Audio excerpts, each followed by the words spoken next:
Welcome back to the channel. Thank y'all for hanging with me on this Wednesday. So I'm fishing around some brim beds. They're just typical offshore, late spring, early summer, post spawn. Not catching any big ones yet, but we're getting a lot of bites, so that's important. Throwing the mag speed worm, something I can cover some water with. Not a giant bass by any means, but we're getting a lot of bites. So what I think is going on, the boat's sitting out in 11 feet of water, and I'm throwing up into like 8, and it's a really likable brim bed type place. It's kind of hard bottom up there. You can feel the brim pecking at it.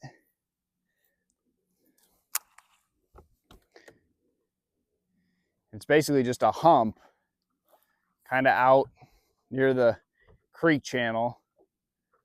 It's one of those brim bed places that is in deeper water. But that's a really strong pattern this time of year. You know, you have a lot of those big fish that aren't going straight out to the main river ledge. And, you know, the better the electronics get, the better, you know, guys are getting with them, live scope, all that. Those ledge fish get way more pressure than they did 10 years ago. So for that reason, these secondary patterns still offshore. You know, fish want to get deep. You know, they're not up in 2 feet of water eating brim on these type spots. They're out in 8 feet of water, so it's comfortable, and then there is plenty of forage. And you know, this lake is famous for big gizzard shad, but we also have a lot of bluegill, shell cracker. You know, I caught a warmouth a couple weeks ago. You know, there's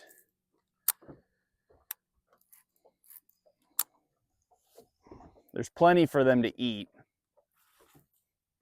So this isn't a main river bar. It's not probably the dominant pattern on the lake, but man, it's a really good secondary pattern to go catch some fish. I really like a speed worm. I think that does a better job imitating those bluegill than a magnum finesse worm, or like a maybe even like a old monster. They just see a lot of those magnum trick worms. I think this does a better job at getting their attention than an old monster does. I mean, they'd probably all work in this situation.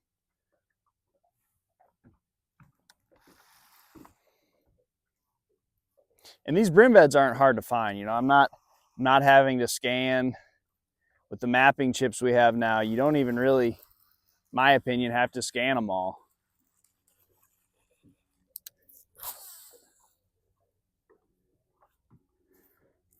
They're fairly obvious where they're going to be. Any type of big point, as long as your mapping chip is good.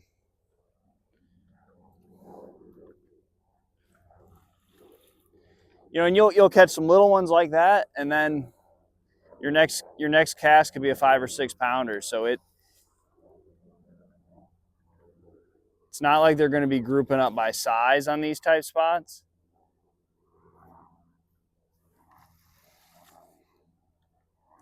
We're sitting in the main creek channel. We got a big spawning flat right there. So I mean, this is a place they've got to stop. I pulled here because there wasn't a boat sitting on it. You know, we're about to be in the month of June. Doesn't matter what day of the week it is. There's always a ton of people out here fishing.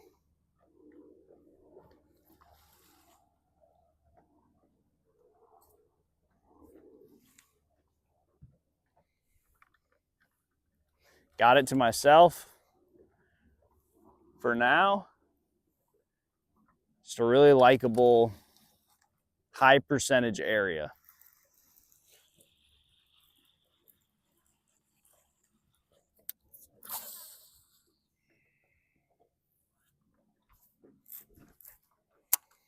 There's only a few things that the fish want in the post-spawn early summer is hard bottom, forage, lots of it,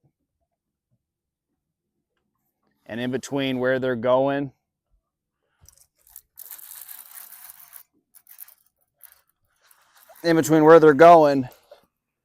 oh, I got a crankbait in my shoe. That's not good.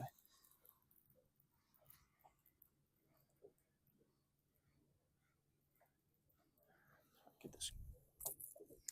In between where they're going and where they've been the last month, so.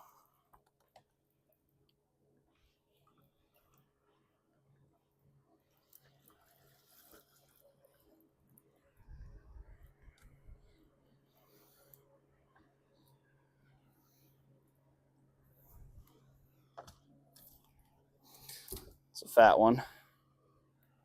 Again, not a big one, but we're getting quite a few bites. So there's a little over 2.5 Magnum speedworm, 1/4 ounce weight. I don't have any wind today.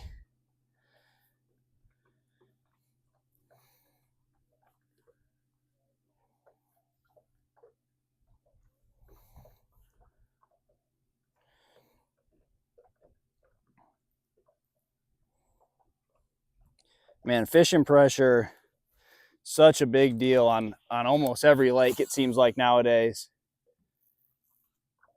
Finding these secondary patterns this time of year where that they're not just getting out here. You know, if it was a month ago or a few weeks ago when they're just getting out here, those community holes can be the deal. You know, big schools show up overnight. But when they're already kind of been out here, the water's been, 75 degrees for a few weeks now. They've been done spawning for about a month. Most of them, at least.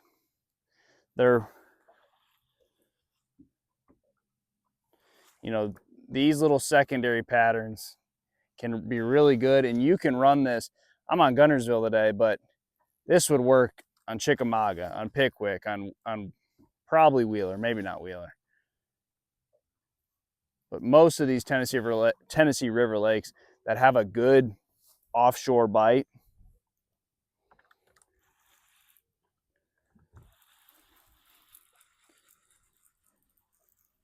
and in a good mid-range bite, this is going to work. And it's so important to get some stuff to yourself.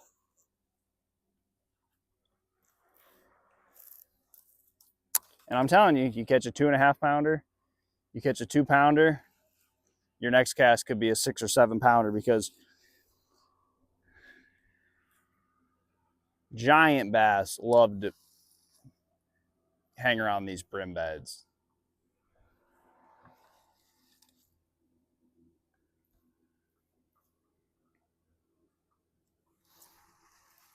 And when you're catching healthy 2.5 pounders in the post spawn, that's just a good sign. You know, if your lake's got big ones on it, the next lake could be a great big one. Seems like it's every other cast. You just throw up there, nothing's happening.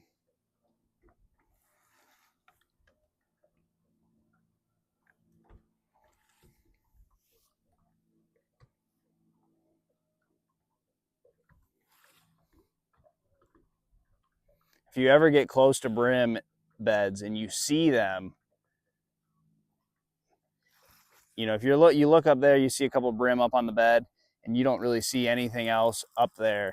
If you hang around long enough, what you'll typically see is you'll see a big 5 or 6 pounder cruise right through there and try to grab one. But they're not just going to be sitting up there the whole time. And I think that's what these other fish are doing. The bass aren't just sitting there. There might be 1 or 2. It's kind of going back and forth, but they're ambushing them. They know the brim aren't really leaving, or at least the brim don't want to leave, and they're just kind of hanging off the side. And that's kind of how the bite is when you're fishing for them. You go a cast and you're thinking, okay, maybe they're gone. Maybe that's all that was there. And then bam, you get another one that runs up there and grabs it. So they're kind of sitting off the side of it. It's not your typical school of bass, you know, that might be on the island head or, you know, be on a current break, where if you make that cast, you're going to catch one every time. It's more so kind of just patient,